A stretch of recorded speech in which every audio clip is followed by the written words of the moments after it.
oncologie médicale et chirurgie oncologique, quel choix faire?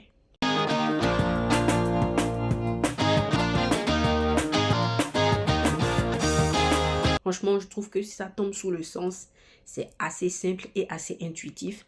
Parce que une personne qui s'oriente, parce que c'est deux disciplines complètement différentes, le seul lien, c'est la cancéro. Autrement, l'une, elle est chirurgicale, l'autre, elle est oncologique. Moi, je sais que je déteste tout ce qui est chirurgical. Vraiment, je n'aime pas. Je n'aime pas. C'est pas la vue du sang spécialement, parce que voilà, c'est pas du tout ça. Mais non, déjà, non, non, non. Déjà, pour toutes les contraintes que ça, rester debout longtemps, non, c'est bon. Très peu pour moi, d'accord? Du coup, et aussi pour la vie familiale, non, non, non, je peux pas. Donc, pour toutes ces raisons, moi, je sais que je n'aime pas la chirurgie. Donc, je ne me serais jamais orientée vers une spécialité chirurgicale. Donc, déjà, médicale. Donc, l'autre paramètre, c'est l'oncologie. Donc, ça te permet de faire la part. Si tu as vraiment des attraits pendant ton internat, pendant ton externat, vers plus le côté chirurgical que le côté médical, ça veut dire déjà que voilà, tu as des prérequis qui te font décider que est-ce que tu t'orientes plus vers l'un que vers l'autre.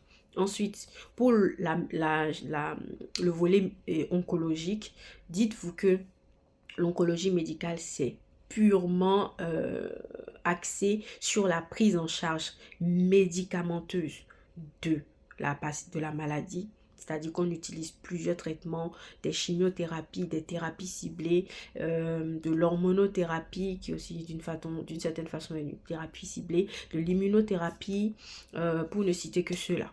D'accord? Voilà les grands traitements qu'on utilise. Et dans la chirurgie carcinologique, il n'y a pas de médicaments. C'est tout ce qui est traitement chirurgical et locaux. Et aussi, j'ai oublié,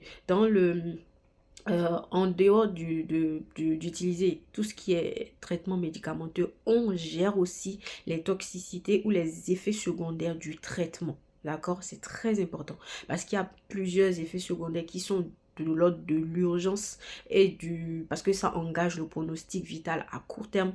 Donc, c'est très important d'avoir les réflexes.